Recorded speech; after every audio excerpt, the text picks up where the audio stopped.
السلام علیکم ورحمۃ اللہ وبرکاتہ۔ بسم اللہ الرحمن الرحیم۔ میں 7 ماہ کی حاملہ تھی جب میں نے پرانے سٹور روم کی صفائی کرتے ہوئے اپنے شوہر کی پہلی بیوی کی ڈائری تلاش کی۔ اس کے آخری صفحے پر اس نے اپنے خون سے لکھا تھا کہ میرے حمل کا 9واں مہینہ ہے، اور آج مجھے اس خاندان کا وہ راز پتہ چل گیا ہے جس کی وجہ سے یہ لوگ کسی بھی عورت کو ماں بننے کے بعد زندہ نہیں چھوڑتے، کیونکہ دراصل یہ لوگ، میرے شوہر کا نام شہباز ہے اور وہ پورے شہر اور گرد و نواح کے علاقوں میں ایک انتہائی نامور، قابل اور بہترین ڈاکٹر کے طور پر جانا جاتا تھا۔ شہباز نہ صرف ظاہری طور پر انتہائی وجیح، پرکشش اور خوبصورت نوجوان تھا، بلکہ اس کی گہری اور پر اسرار آنکھوں میں ایک ایسی عجیب سی کشش اور ہمدردی چھپی ہوئی تھی جس نے ہماری پہلی ہی ملاقات میں مجھے مکمل طور پر اپنا گرویدہ اور اسیر بنا لیا تھا۔ وہ ہر ہفتے ہمارے یتیم خانے کے اس چھوٹے اور خستہ حال شفا خانے میں غریب اور بے سہارا بچوں کا مفت معائنہ کرنے اور انہیں ادویات فراہم کرنے کے لیے آتا تھا، اور وہیں اس چھوٹی سی اور محدود جگہ پر ہماری پہلی ملاقات اس وقت ہوئی تھی جب اس نے انتہائی مہارت اور نرمی کے ساتھ میری مدد سے ایک زخمی اور روتے ہوئے بچے کے پاؤں پر مرہم پٹی کی تھی۔ شہباز کے بات کرنے کا مخصوص انداز اس قدر نرم، شیریں اور بے پناہ شفقت سے بھرا ہوا تھا کہ مجھے اس کی آواز سن کر ایسا محسوس ہوتا تھا جیسے صدیوں کی پیاسی اور بنجر زمین پر اچانک محبت اور سکون کی کوئی ٹھنڈی اور میٹھی بارش برس گئی ہو۔ اس نے آہستہ آہستہ، انتہائی باوقار اور محتاط انداز میں مجھ سے اپنی گفتگو کا سلسلہ بڑھانا شروع کیا، اور میری زندگی کے ہر چھوٹے بڑے معاملے میں انتہائی گہری اور سچی دلچسپی لینے لگا۔ اس کی اس غیر معمولی توجہ اور مسلسل خیال رکھنے کی عادت نے میرے اندر چھپی ہوئی اس سہمے اور معصوم لڑکی کو ایک دم جگا دیا جو صدیوں سے کسی سچے اور مخلص انسان کی محبت اور پناہ کی شدت سے منتظر تھی۔ شہباز کا تعلق اس شہر کے ایک انتہائی امیر، بااثر اور متمول خاندان سے تھا۔ اس کے والدین، جن کا نام کمال اور زرینہ تھا، وہ دونوں بھی اسی علاج، معالجے اور طب کے پیشے سے باقاعدہ طور پر منسلک تھے، اور ان کا شمار بھی اس ریاست کے انتہائی قابل، ماہر اور نامور جراحوں میں ہوتا تھا۔ شہباز نے جب کچھ عرصے کے بعد مجھے باقاعدہ طور پر اپنے والدین سے ملوایا تو مجھے ان کے اس عظیم الشان، پرشکوہ اور محل نما گھر کو دیکھ کر انتہائی شدید حیرت اور ایک عجیب سی خوشی محسوس ہوئی، جہاں کی ہر ایک دیوار اور ہر ایک کونے سے بے پناہ دولت اور دنیاوی آسائشیں جھلک رہی تھیں۔ زرینہ اور کمال نے اپنے اس شاندار محل کے مرکزی دروازے پر میرا استقبال انتہائی گرم جوشی، محبت اور بے مثال اپنائیت کے ساتھ کیا، جس کی مجھ جیسی ایک عام اور بے سہارا لڑکی کو قطعی طور پر کوئی توقع نہیں تھی، کیونکہ میرے جیسی ایک لاوارث، یتیم اور غریب لڑکی کو اس قدر عظیم اور با اثر خاندان کی بہو بننے کا شرف حاصل ہو رہا تھا۔ زرینہ نے انتہائی محبت سے آگے بڑھ کر مجھے اپنے گلے لگایا اور میرا ماتھا چومتے ہوئے کہا کہ ہم تو پچھلے کئی سالوں سے شہباز کے لیے بالکل ایسی ہی ایک انتہائی سادہ، معصوم اور خوبصورت لڑکی کی شدت سے تلاش میں تھے، جس کا اس بھری دنیا میں اپنے شوہر اور اس خاندان کے سوا اور کوئی جاننے والا یا رشتہ دار نہ ہو، تاکہ وہ لڑکی مکمل طور پر صرف اور صرف اس گھر کی ہو کر رہ جائے اور کسی دوسری جگہ اس کی توجہ نہ بٹے۔ ان کے اس بظاہر محبت بھرے اور شیریں جملے کے پیچھے چھپی ہوئی اس انتہائی گہری، خوفناک اور بھیانک سچائی کا اس وقت مجھے کوئی معمولی سا بھی اندازہ نہیں تھا، بلکہ میں تو اپنی سادگی میں اسے ان کی بے پناہ محبت اور اپنی خوش نصیبی سمجھ بیٹھی تھی۔ چند ہی ہفتوں کی انتہائی مختصر مدت میں میری اور شہباز کی شادی ایک انتہائی پروقار، عظیم الشان اور شاندار تقریب کے ساتھ انجام پائی، اور میں یتیم خانے کی ان بے حس ٹھنڈی اور اداس دیواروں سے ہمیشہ کے لیے نکل کر اس پرشکوہ، روشن اور عالی شان محل کی اکیلی اور لاڈلی مالکہ بن گئی۔ شادی کے وہ ابتدائی اور شروعاتی دن کسی انتہائی دلکش، حسین اور رنگین خواب کی طرح گزرتے چلے گئے۔ شہباز مجھے ہر وقت اور ہر لمحے اپنی محبت اور اپنی بے پناہ توجہ کے مضبوط حصار میں قید رکھتا تھا، اور میری ہر چھوٹی بڑی اور معمولی سی خواہش کو بھی میرے ہونٹوں سے ادا ہونے سے پہلے ہی پوری طرح مکمل کر دیتا تھا۔ زرینہ اور کمال بھی میری ہر ایک ضرورت کا خیال اس قدر غیر معمولی اور حد سے زیادہ بڑھ چڑھ کر رکھتے تھے کہ وہ مجھے اپنی کسی سگی اور اکلوتی بیٹی سے بھی کہیں زیادہ عزیز اور محترم سمجھتے تھے، اور ان کی ان تمام تر محبتوں اور حد سے بڑی ہوئی فکر مندیوں کو دیکھ کر میں خود کو اس پوری دنیا کی سب سے زیادہ خوش نصیب اور خوش قسمت عورت تصور کرنے لگی تھی۔ ہمارا وسیع و عریض اور محل نما گھر شہر کی مرکزی آبادی اور ہجوم سے کافی فاصلے پر ایک انتہائی سنسان، گھنے اور خاموش علاقے میں واقع تھا، جہاں اونچے درختوں پر بیٹھے پرندوں کی چہچہاہٹ اور ہوا کے سائیں سائیں کرنے کے سوا اور کوئی دوسری انسانی آواز یا شور سنائی نہیں دیتا تھا۔ اس گھر کی عمارت انتہائی قدیم، مضبوط اور پراسرار طرز تعمیر کا ایک عجیب و غریب شاہکار تھی، جس کی اس قدر وسیع اور تاریک دالان تھے کہ وہاں رات کے وقت اکیلا چلتے ہوئے انسان کے دل میں ایک نامعلوم سا خوف اور دہشت محسوس ہوتی تھی۔ لیکن شادی کی ان ابتدائی خوشیوں، شہباز کی محبت اور ان تمام تر دنیاوی آسائشوں کے خمار نے مجھے اس نامعلوم اور پراسرار خوف سے بالکل بے نیاز اور غافل کر رکھا تھا۔ شادی کے ٹھیک 2 ماہ بعد جب میری طبیعت کچھ ناساز ہوئی اور مجھے اس انتہائی خوبصورت اور مقدس بات کا علم ہوا کہ میں ماں بننے والی ہوں، اور بہت جلد ہمارے اس آنگن میں ایک ننھا اور معصوم مہمان آنے والا ہے، تو اس عظیم خوشخبری نے میرے شوہر شہباز اور اس کے والدین کمال اور زرینہ کو جس قدر حد سے زیادہ خوش اور غیر معمولی طور پر پرجوش کر دیا، اس کی کوئی مثال ملنا انتہائی مشکل تھا۔ شہباز نے خوشی کے مارے مجھے فوراً اپنے سینے سے لگا لیا، اور زرینہ نے اسی وقت مجھے ڈھیروں قیمتی اور بیش بہا تحائف سے لاد دیا۔ لیکن اس بظاہر خوشگوار اور مسرت بخش خبر کے ساتھ ہی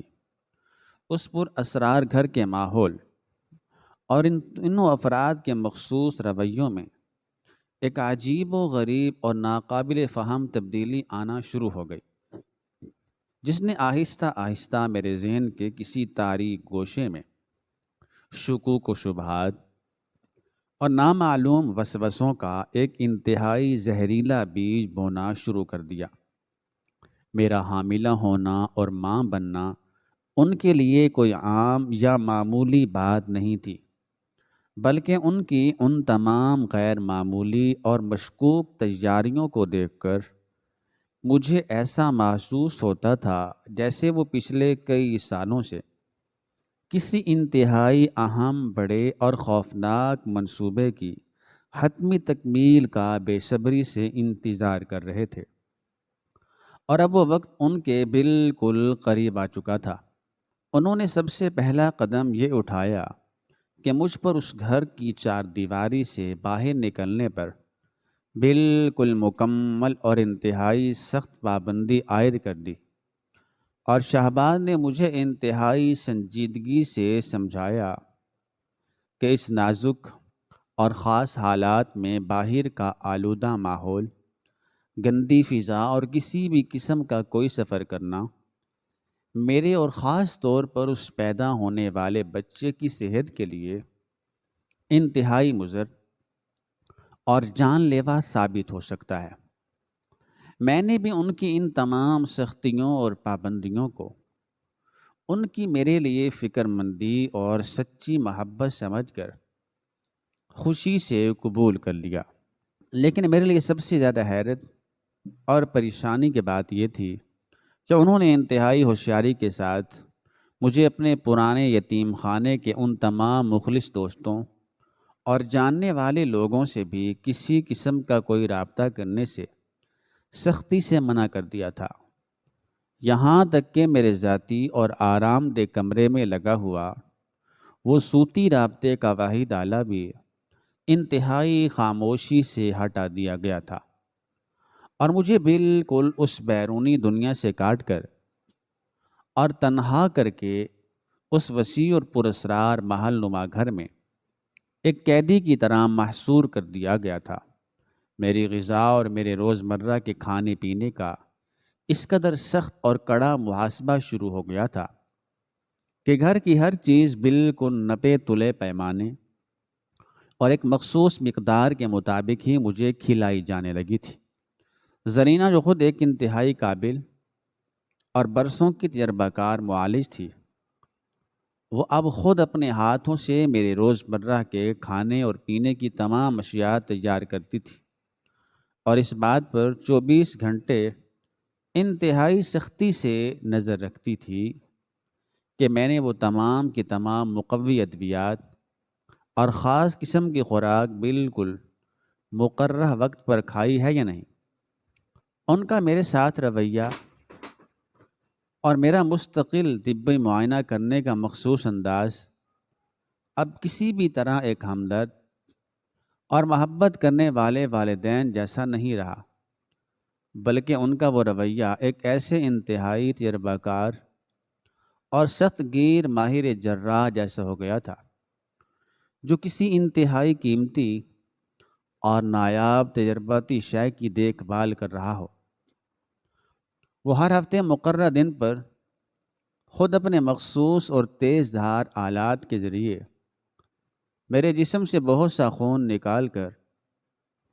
اس کا طویل تجزیہ کرنے کے لیے اپنے ساتھ لے جاتے، اور اس مخصوص قسم کی صوتی لہروں کی مشینوں کے ذریعے مسلسل اور بار بار میرے بچے اور میرے جسم کے اندرونی اعضاء کی نشو و نما کا انتہائی باریک بینی سے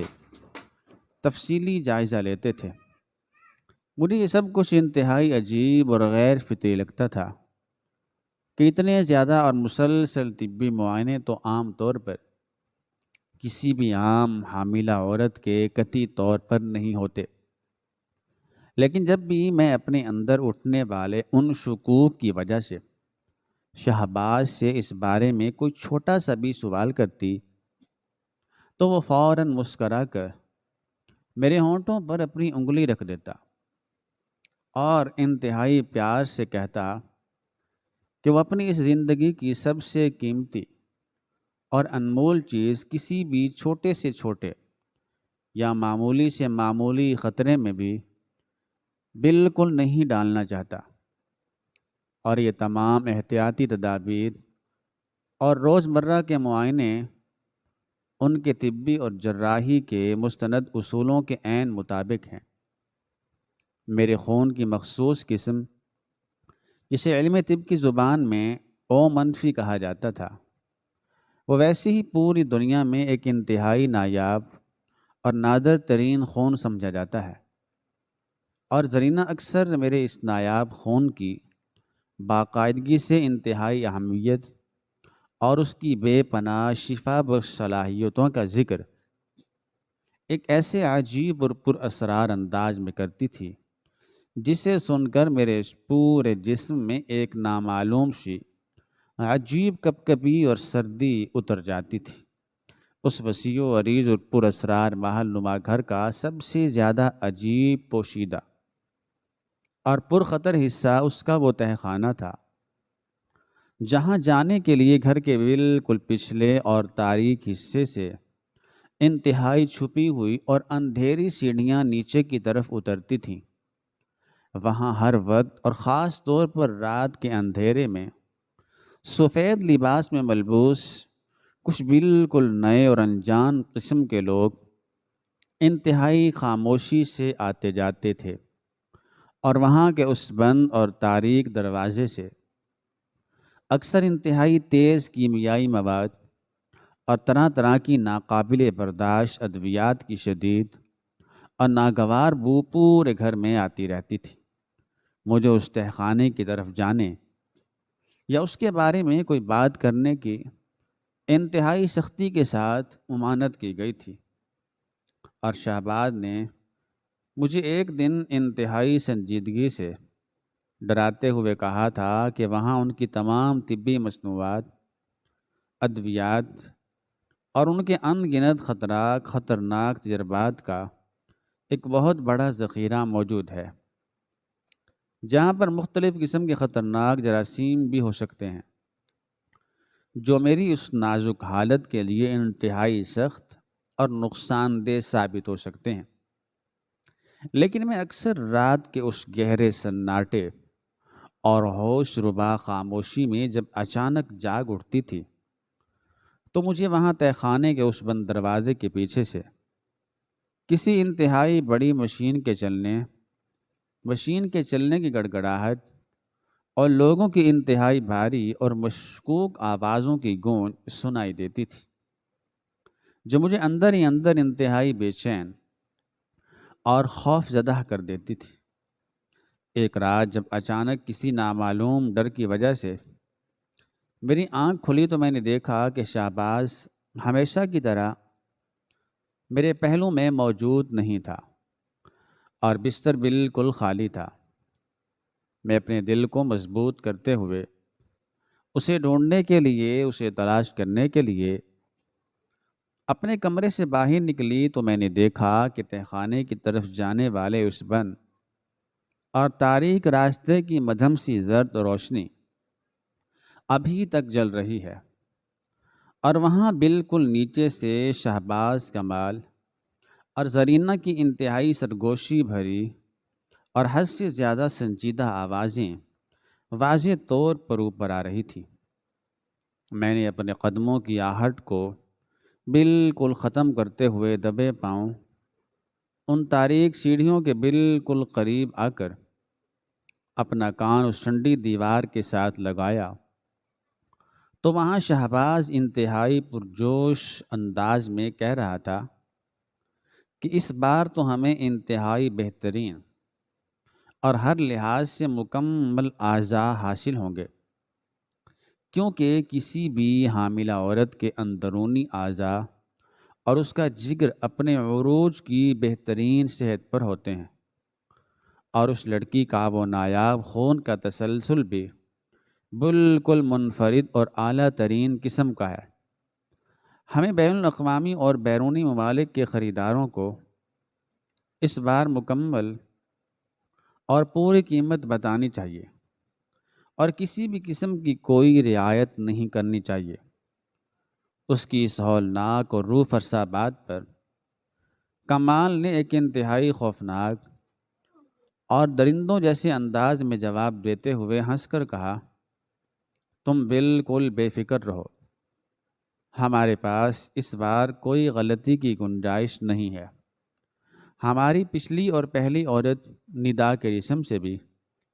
ہمیں اعلیٰ ترین درجے کا اور انتہائی نایاب مواد ملا تھا۔ جس کی بھاری اور منہ مانگی قیمت سے ہمارا یہ بین الاقوامی کاروبار اور بھی زیادہ وسیع اور مضبوط ہوا تھا۔ اب اس بے آسرا اور یتیم لڑکی کی وجہ سے، جس کا پوچھنے والا اس دنیا میں کوئی بھی نہیں ہے، ہماری اس بے پناہ دولت اور طاقت میں مزید بے تحاشا اور ناقابل یقین حد تک اضافہ ہوگا۔ یہ تمام شفاق اور خون آشام باتیں سنتے ہی میرے پیروں تلے سے وہ مضبوط زمین اس قدر بری طرح اور یکدم نکل گئی، جیسے کسی نے اچانک مجھے ایک دہکتی ہوئی آگ کے الاؤ میں پھینک دیا ہو۔ ندا، جو کہ شہباز کی پہلی بیوی تھی، اس کے بارے میں مجھے شادی سے پہلے ہی انتہائی ہمدردی اور افسردگی کے ساتھ یہ بتایا گیا تھا کہ وہ ایک انتہائی لاعلاج اور نامعلوم بیماری کا شکار ہو کر اپنے حمل کے دوران ہی وفات پا گئی تھی۔ لیکن اب ان تینوں شفاق اور بے رحم درندوں کی اس انتہائی گھناؤنی اور روح فرسا گفتگو نے میرے دماغ اور میری سوچ میں ایک ایسی دہشت ناک اور قیامت خیز سچائی کا بند دروازہ پوری طاقت سے کھول دیا تھا، جسے سن کر میرا سانس میرے اپنے ہی گلے میں بری طرح گھٹنے لگا تھا۔ مجھے بھی اس بات کا مکمل اور ہولناک اندازہ ہونے لگا تھا کہ میں دراصل اس وسیع و عریض اور پراسرار محل نما گھر میں کسی انسانوں سے محبت کرنے والے خاندان کی لاڈلی اور عزت دار بہو نہیں ہوں، بلکہ میں تو ایک انتہائی نایاب اور قیمتی جانور کی طرح پالی جا رہی ہوں، جسے پورا وقت آنے پر انتہائی بے دردی کے ساتھ اس تہہ خانے کی قربان گاہ میں لے جا کر مکمل طور پر کاٹ دیا جائے گا، اور اس کے وجود کے وہ تمام انتہائی قیمتی اعضاء نکال کر اس عالمی اور بین الاقوامی منڈی میں اربوں خربوں روپے کے انتہائی بیش قیمت مواد کے طور پر باقاعدہ فروخت کر دیے جائیں گے۔ میرے وجود کے ایک ایک ریشے اور میری رگوں میں دوڑنے والے خون میں خوف اور وحشت کی ایک ایسی جان لیوا سردی اس قدر تیزی کے ساتھ دوڑ گئی کہ میں وہاں ان اندھیری سیڑھیوں کے پاس مزید ایک پل بھی رکے بغیر الٹے پاؤں کامتی ہوئی واپس اپنے کمرے میں آئی، اور اپنے بستر کے اندر گھس کر خود کو اس طرح سمیٹ لیا جیسے میں اس پوری کائنات کی سب سے آخری اور بے بس ترین مخلوق ہوں۔ مجھے اپنا ہی چلتا ہوا سانس اس قدر بھاری اور شور مچاتا ہوا لگ رہا تھا جیسے میرا دل اس ہولناک سچائی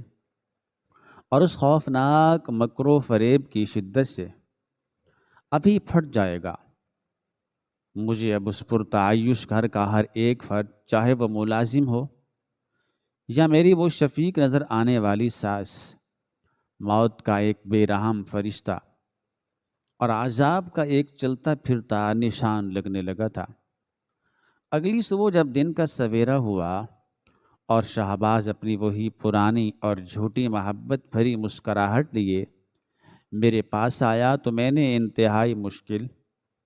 اور اپنے اعصاب کو مکمل طور پر قابو میں رکھتے ہوئے اپنے اندر برپا ہونے والے اس خوفناک طوفان کو چھپایا اور اس سے مسکرا کر بالکل معمول کے مطابق بات کرنے کی ہر ممکن کوشش کی، تاکہ اسے میرے اس خطرناک راز جاننے کا کوئی ادنا سا بھی گمان نہ ہو۔ میری یہ حاملہ حالت اب اپنے 7ویں اور انتہائی نازک مہینے میں داخل ہو چکی تھی، اور میرا پیٹ نمایاں طور پر ابھر کر سامنے آ چکا تھا۔ میرے روزمرہ کے چلنے پھرنے کی رفتار اور میری طاقت پہلے کی نسبت کافی حد تک آہستہ اور کمزور ہو گئی تھی، لیکن میرے دماغ اور میری سوچ میں اس عظیم الشان قتل گاہ سے کسی نہ کسی طرح بھاگ نکلنے کے سوا اور کوئی دوسری بات موجود نہیں تھی دن بالکل ویسے ہی تیزی کے ساتھ بیت رہے تھے، اور ان تینوں درندوں کی میرے لیے وہ مسلسل طبی تیاریاں اور وہ مہنگی ادویات نے مجھے اب یہ احساس مکمل طور پر دلا دیا تھا کہ اب انہوں نے میرے جسم کو کاٹنے اور مجھے اس دنیا سے ختم کرنے کی وہ حتمی تاریخ انتہائی قریب مقرر کر لی ہے۔ ان کی وہ تمام میٹھی میٹھی اور ہمدردی بھری باتیں اب مجھے ایک انتہائی زہریلی اور خونی تلوار کی طرح اپنے جسم میں چبھتی ہوئی محسوس ہوتی تھی۔ زرینہ ہر روز دوپہر کو میرے پیٹ پر ایک انتہائی مخصوص اور عجیب سی خوشبو والی دوا کی مالش کرتی اور مجھے مسکرا کر کہتی کہ اس سے تمہارے پٹھوں اور اعضاء میں لچک اور مزید بہتری آئے گی۔ لیکن اب میں یہ ہولناک حقیقت، یہ ہولناک سچائی پوری طرح جان چکی تھی کہ وہ دراصل میرے اندر بننے والے ان تمام اعضاء اور خاص طور پر میرے جگر اور میرے گردوں کو اس وقت تک بہترین اور اعلیٰ ترین صحت کی حالت میں بالکل محفوظ رکھنا چاہتی ہیں، جب تک وہ اپنے ان ناپاک ہاتھوں سے انہیں میرے جسم سے نکال کر کروڑوں میں فروخت نہ کر دیں۔ میرے اس عظیم الشان اور بڑے کمرے کی وہ تمام بڑی اور ہوادار کھڑکیوں کو تو شروع دن سے ہی مکمل طور پر بند اور مقفل کر دیا گیا تھا، اور گھر سے باہر جانے والا ہر واحد راستہ ہر وقت ان کے مقرر کردہ پہرے داروں اور نگہبانوں سے گھرا رہتا تھا۔ میں دن رات اس قید خانے سے بھاگنے اور اپنی جان بچانے کا کوئی محفوظ منصوبہ بنانے لگی، لیکن اس انتہائی مشکل اور ناممکن کام کے لیے مجھے اس شیطانی اور درندہ صفت خاندان کے خلاف کسی ایسے انتہائی ٹھوس اور ناقابل تردید ثبوت کی اشد اور فوری ضرورت تھی، تاکہ میں اس بیرونی دنیا اور قانون نافذ کرنے والے اداروں کو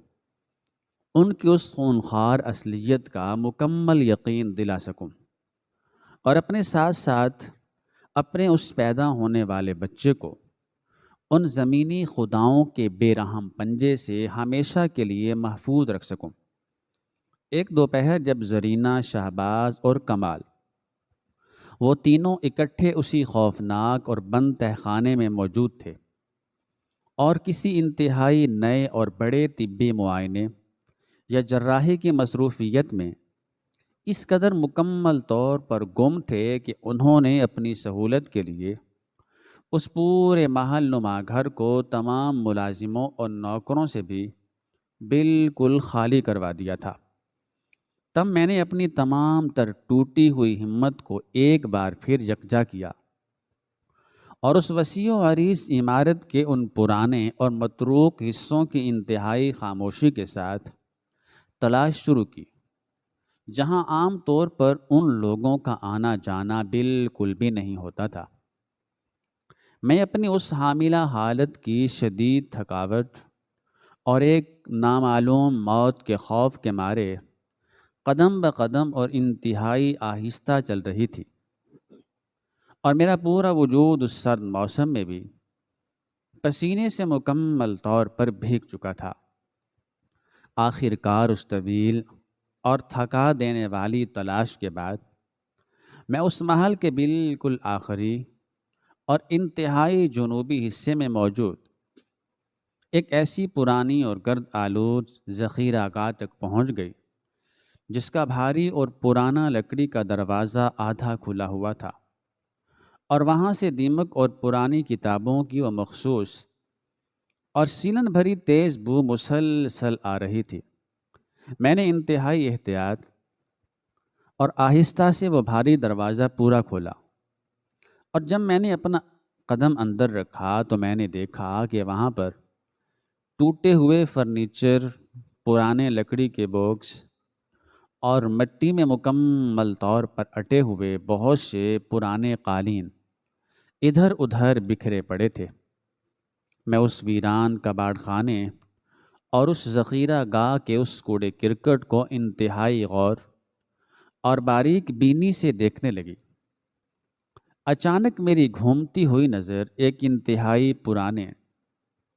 لیکن مٹی اور دھول میں اٹے ہوئے لوہے کے ایک مضبوط صندوق پر پڑی، جس کے بالکل سامنے سفید رنگ سے ندا کا نام انتہائی واضح طور پر لکھا ہوا تھا۔ میرا دھڑکتا ہوا دل اس نام کو دیکھتے ہی اس قدر زور سے اور تیزی کے ساتھ دھڑکا کہ مجھے ایک لمحے کے لیے ایسا محسوس ہوا جیسے اب یہ ہمیشہ کے لیے رک جائے گا۔ میں نے اپنے کامتے ہوئے اور سرد ہاتھوں سے اس لوہے کے صندوق کا وہ پرانا اور زنگ آلود کنڈا کھولا جو کافی وقت گزرنے کے ساتھ ساتھ مزید سخت ہو چکا تھا۔ اس صندوق کے اندر جھانکنے پر مجھے ندا کے استعمال کی بہت سی پرانی اشیاء، اس کے انتہائی مہنگے اور شاندار ملبوسات اور مختلف رنگوں سے سجی ہوئی کانچ کی چوڑیاں بکھری ہوئی نظر آئیں، جو اس بات کی خاموش مگر چیختی ہوئی گواہ تھیں کہ وہ بھی میری طرح کسی وقت اس عظیم الشان محل کی انتہائی خوشحال اور سجی دھجی لاڈلی بہو ہوا کرتی تھی۔ بالکل اسی لمحے آسمان سے اور باہر کے جنگل سے آنے والی ایک انتہائی ٹھنڈی اور وحشت ناک ہوا کا ایک تیز جھونکا اس تاریک کمرے کی ٹوٹی ہوئی کھڑکی سے اندر داخل ہوا، جس نے گویا میرا مذاق اڑاتے ہوئے اس صندوق میں موجود ان ریشمی کپڑوں کے بالکل نیچے احتیاط سے رکھی ہوئی ایک سرخ رنگ کی اور چمڑے کے غلاف والی انتہائی اہم کتاب کو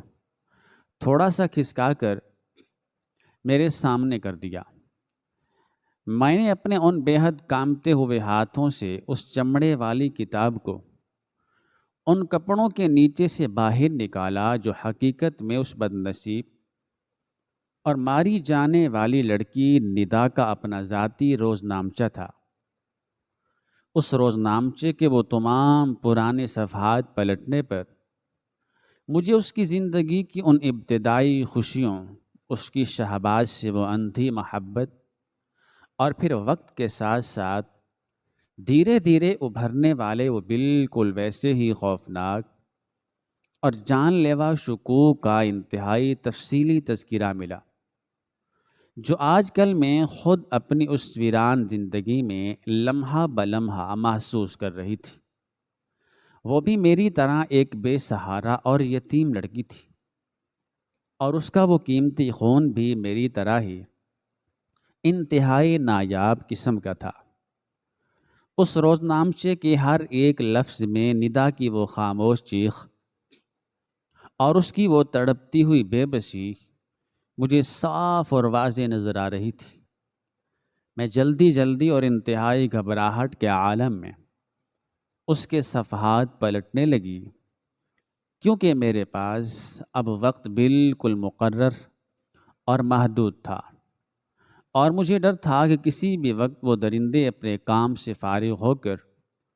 اوپر آ سکتے ہیں۔ صفحات پلٹتے پلٹتے جب میں اس انتہائی پر اسرار اور تاریک روز نامچے کے سب سے آخری اور ان سب سے مختلف نظر آنے والے صفحے پر پہنچی، تو وہاں لکھی ہوئی وہ لرزہ خیز تحریر دیکھ کر میرے ہاتھوں سے امید، توقع اور یقین کی ہر آخری ڈور بھی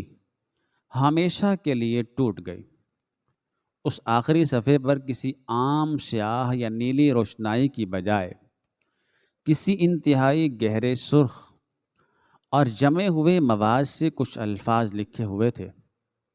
جو یقیناً اس ماری جانے والی لڑکی ندا کا اپنا ہی جمع ہوا خون تھا۔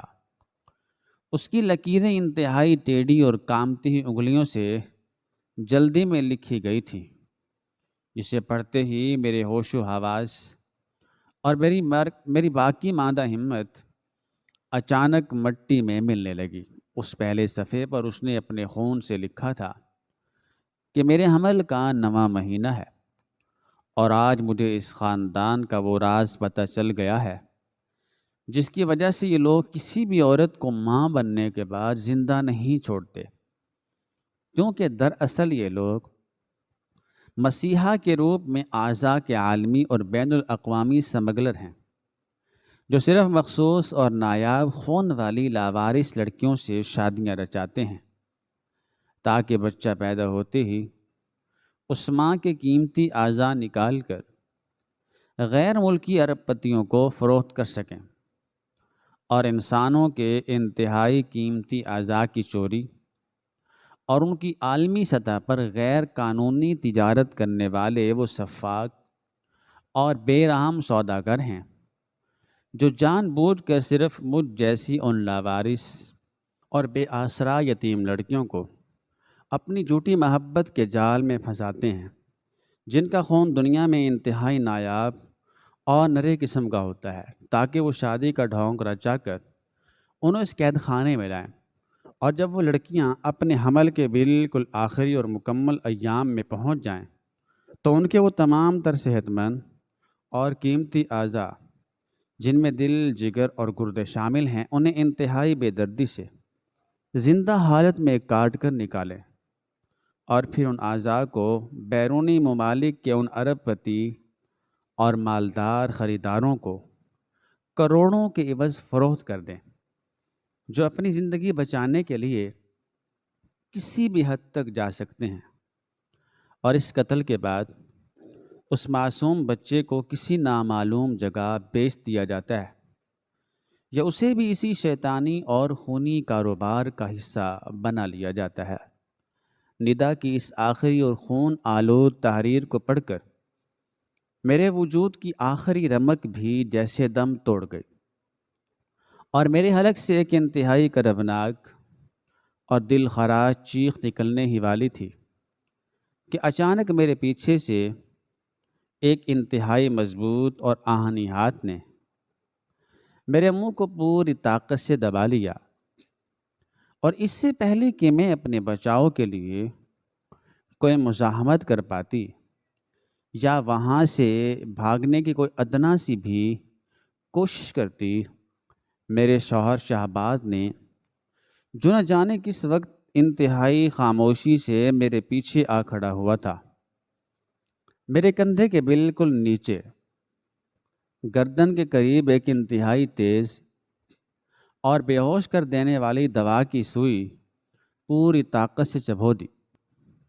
میرے حواس اسی لمحے تیزی سے تاریکی میں ڈوبنے لگے اور میرا جسم برف کی طرح ٹھنڈا پڑنے لگا، لیکن بے ہوشی کی اس انتہائی گہری اور سیاہ کھائی میں گرنے سے بالکل پہلے میں نے شہباز کی وہ انتہائی سرد شفاف اور درندوں جیسی سرگوشی اپنے کانوں میں صاف سنی، جب وہ میرے بے جان ہوتے ہوئے جسم کو اپنے بازوؤں میں جگڑتے ہوئے انتہائی حقارت اور رعونت سے کہہ رہا تھا کہ تم نے بالکل درست پڑھا ہے میری جان، کیونکہ دراصل ہم لوگ وہ مسیحا نہیں ہیں جو تم سمجھتی رہی ہو، بلکہ ہم وہ شکاری ہیں جو تم جیسی نایاب نسل کی بے وقوف اور اکیلی لڑکیوں کا خون پیتے ہیں، اور تمہارے اس نایاب خون اور تمہارے ان قیمتی اعضاء کی قیمت کا سودا پچھلے ہفتے ہی بیرونی ملک کے ایک انتہائی مالدار تاجر سے ہو چکا ہے، اور اب تمہیں مزید زندہ رکھنے کا ہمارا کوئی ارادہ نہیں ہے۔ اس کی اس ہولناک سرگوشی کے ساتھ ہی میرا پورا وجود ایک انتہائی گہری اور طویل تاریکی میں غرق ہو گیا، اور مجھے اپنے ارد گرد کسی چیز کا کوئی ہوش نہ رہا، جب ایک انتہائی طویل اور اذیت ناک بے ہوشی کے بعد میری آنکھ کھلی تو میں نے خود کو اپنے اس خوبصورت اور پرتعیش کمرے میں نہیں پایا، بلکہ میں اس پر اسرار محل کے اسی انتہائی خوفناک اور سرد تہخانے کے عین وسط میں موجود ایک دھاتی اور ٹھنڈی جراحی کی میز پر موٹے اور مضبوط چمڑے کے تسموں سے جکڑی ہوئی تھی۔ میرے ہاتھ پاؤں اور میرا پورا جسم اس قدر مضبوطی سے باندھا گیا تھا کہ میں 1 انچ بھی ہلنے کے قابل نہیں تھی۔ اس تہخانے کی فضا میں انتہائی تیز اور ناک میں چبھنے والی کیمیائی ادویات اور خون کی وہ مخصوص بو پھیلی ہوئی تھی جو کسی بھی انسان کے حواس کو مفلوج کرنے کے لیے کافی تھی۔ میرے بالکل سامنے ایک انتہائی بڑی اور جدید ترین جراحی کی مشینری نصب تھی، جس کے ساتھ مختلف قسم کے شیشے کے برتن اور نالیاں جڑی ہوئی تھیں، اور میز کے بالکل بائیں جانب برف سے بھرے ہوئے وہ مخصوص اور چمکدار دھاتی صندوق رکھے ہوئے تھے جنہیں اعضاء کو محفوظ رکھنے اور ایک ملک سے دوسرے ملک منتقل کرنے کے لیے استعمال کیا جاتا ہے۔ ان صندوقوں کے اوپر بیرونی ممالک کے خریداروں کی فہرستیں اور ان کے ناموں کی پرچیاں انتہائی صفائی کے ساتھ چپکائی گئی تھیں، جن پر مختلف اعضاء کے نام درج تھے۔ میری آنکھوں سے بے ساختہ خوف اور بے بسی کے آنسو بہنے لگے۔ میں نے اپنی پوری طاقت لگا کر ان تسموں کو توڑنے کی کوشش کی، لیکن وہ میری طاقت سے کہیں زیادہ مضبوط تھے۔ اسی دوران تہخانے کا وہ بھاری لوہے کا دروازہ کھلا اور شہباز، زرینہ اور کمال، ان تینوں نے سبز رنگ کے وہ مخصوص جراحی کے لباس پہن رکھے تھے اور ان کے چہروں پر انتہائی شفاق اور خونخوار مسکراہٹ موجود تھی۔ زرینہ کے ہاتھ میں ایک انتہائی تیز دھار اور چمکدار خنجر نما آلہ تھا جسے وہ کسی ماہر قصاب کی طرح اپنے ہاتھ میں گھما رہی تھی۔ کمال نے آ کر اس بڑی مشین کے مختلف بٹن دبائے اور ایک انتہائی عجیب سی گڑگڑاہٹ کے ساتھ وہ مشین چلنا شروع ہو گئی۔ شہباز میری آنکھوں میں پھیلے ہوئے اس موت کے خوف کو دیکھ کر انتہائی وحشیانہ انداز میں ہنسا اور بولا کہ تم نے ہماری وہ صندوقوں والی پرانی ذخیرہ گاہ تلاش کر کے ہماری تھوڑی سی مشکل ضرور بڑھا دی تھی، لیکن اب تمہارا اور تمہارے اس پیٹ میں موجود بچے کا وقت مکمل طور پر ختم ہو چکا ہے۔ ہم آج ہی تمہارے جسم کو چاک کر کے تمہارا جگر اور تمہارے گردے ان برف والے صندوقوں میں محفوظ کر دیں گے، اور تمہارے اس 7 ماہ کے بچے کو بھی کسی تجربہ گاہ میں بیچ دیا جائے گا۔ زرینہ نے آگے بڑھ کر میری پیشانی پر ہاتھ رکھا اور انتہائی مکارانہ ہمدردی سے کہنے لگی کہ تم خوش قسمت ہو کہ تمہارے ان اعضاء سے کسی اور انسان کو نئی زندگی ملے گی اور تم ہمیشہ کے لیے اس دنیا کی تکالیف سے آزاد ہو جاؤ گی۔ ان کی یہ خونی اور شفاف باتیں سن کر میرے اندر موجود وہ ماں جو اپنے بچے کی زندگی کے لیے کسی بھی حد تک جا سکتی تھی، وہ اچانک ایک انتہائی طاقتور، بکھرے ہوئے اور غیر معمولی طوفان کی طرح جاگ اٹھے۔ مجھے یاد آیا کہ میں نے یتیم خانے میں جراحی اور طب کے حوالے سے بہت سی انتہائی اہم اور نازک چیزیں سیکھی تھیں، اور میری نگاہ اسی لمحے اس دھاتی میز کے بالکل دائیں کنارے پر رکھی ہوئی ایک انتہائی تیز دھار چھوٹی کینچیوں پر پڑی جو شہباز نے غالباً میرے جسم پر لگی ہوئی نالیوں کو کاٹنے کے لیے وہاں رکھی تھی۔ میرا دایاں ہاتھ، جو اگرچہ تسمے سے بندھا ہوا تھا، لیکن میری انگلیوں میں اتنی حرکت موجود تھی کہ میں اس میز کے کنارے تک پہنچ سکتی تھی۔ میں نے اپنی آنکھیں بند کر لیں اور زور زور سے رونے اور رحم کی بھیک مانگنے کا ایک ایسا شاندار اور بے بس ڈرامہ شروع کر دیا جس نے ان تینوں درندوں کی توجہ چند لمحوں کے لیے تھوڑی دیر کے لیے میری طرف سے ہٹا دی۔ کمال اور زرینہ ان برف والے صندوقوں کا درجہ حرارت جانچنے میں مصروف ہو گئے، اور شہباز اس بڑی مشین کی نالیوں کو درست کرنے کے لیے مجھ سے تھوڑا سا پیچھے ہٹ گیا۔ اسی انتہائی قیمتی اور مختصر ترین لمحے کا فائدہ اٹھاتے ہوئے میں نے اپنے دائیں ہاتھ کی انگلیوں کو پوری طاقت سے کھینچا اور اس تیز دھار کینچی کو اپنی گرفت میں لے لیا۔ وہ کینچی واقعی انتہائی تیز اور خطرناک تھی۔ میں نے بغیر کسی ہچکچاہٹ کے انتہائی مہارت اور تیزی کے ساتھ اپنے ہاتھ کی کلائی کو زخمی کرتے ہوئے اس کینچی کی مدد سے اس مضبوط چمڑے کے تسمے کو کاٹنا شروع کر دیا۔ میرا خون بہہ رہا تھا، لیکن موت کے اس ہولناک خوف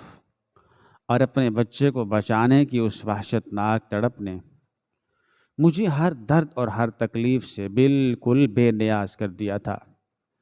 چند ہی سیکنڈوں میں میرا دایاں ہاتھ آزاد ہو گیا اور میں نے انتہائی پھرتی اور خاموشی سے اپنے بائیں ہاتھ اور پیروں کے تسمے بھی کاٹ ڈالے۔ اس سے پہلے کہ شہباز میری طرف مڑتا، میں نے اس جراحی کی میز پر رکھے ہوئے اس انتہائی خطرناک اور تیزابی مواد کے شیشے کے بڑے برتن کو اپنے دونوں ہاتھوں میں اٹھایا،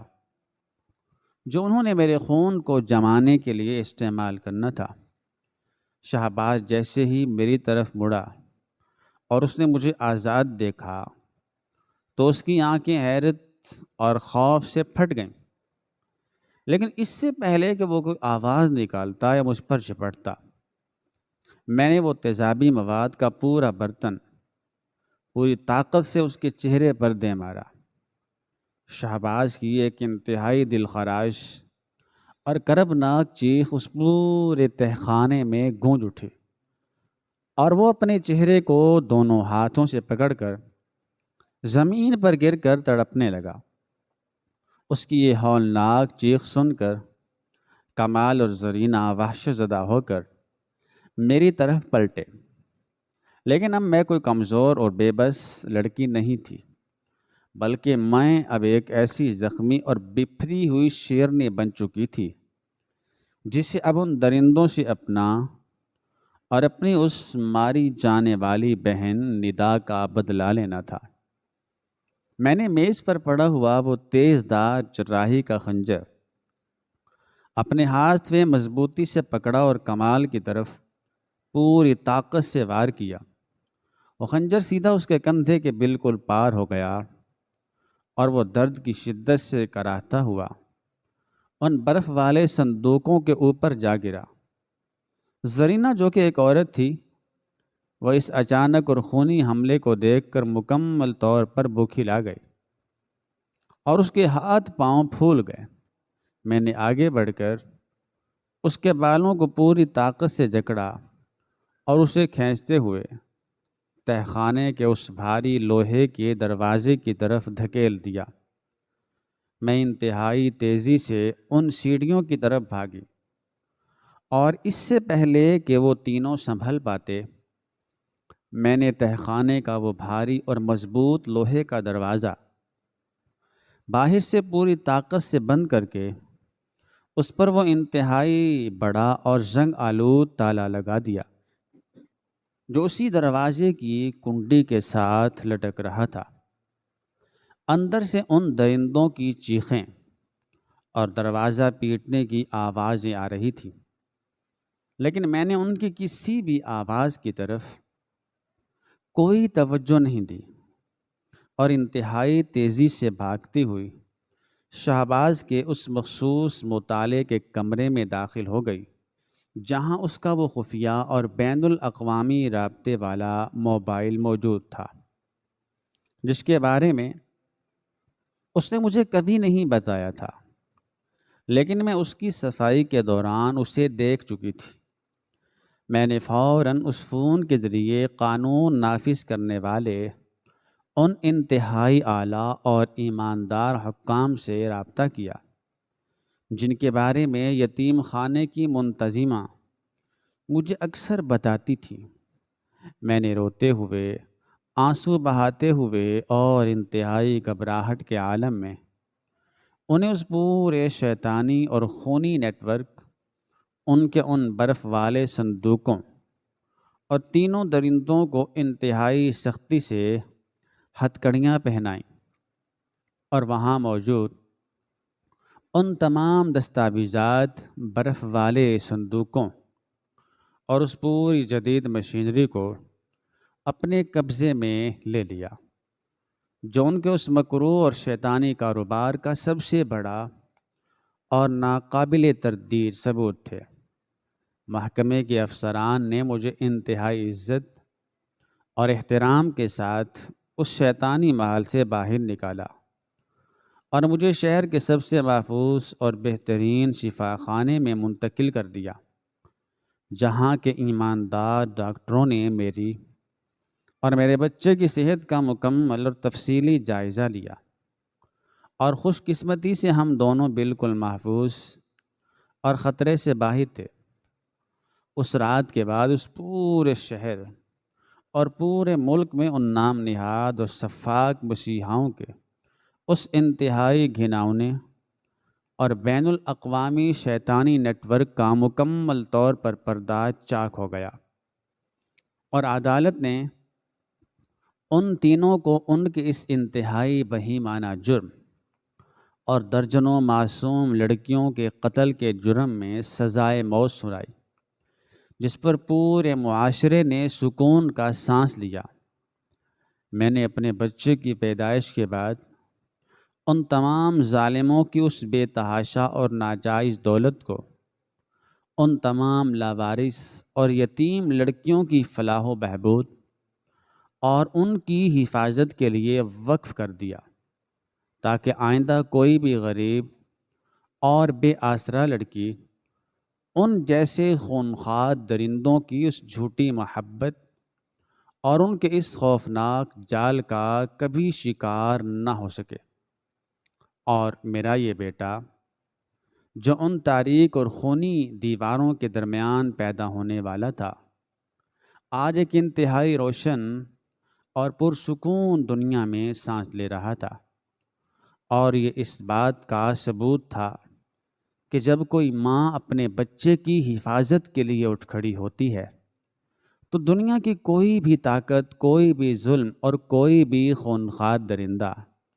اس کا راستہ نہیں روک سکتا، اور قدرت کا سچا انصاف ہمیشہ ان ظالموں کے غرور کو اسی طرح خاک میں ملا دیتا ہے جیسے آج اس شیطانی خاندان کا نام و نشان اس دنیا سے ہمیشہ کے لیے مٹ گیا تھا، اور سچائی کی ہمیشہ فتح ہوتی ہے، حق ہمیشہ قائم رہنے کے لیے آتا ہے، اور باطل کو ایک نہ ایک دن مٹنا ہی ہوتا ہے۔ اور ان درندوں کے ساتھ بھی قدرت نے بالکل وہی عبرتناک سلوک کیا جس کے وہ اصل حقدار تھے۔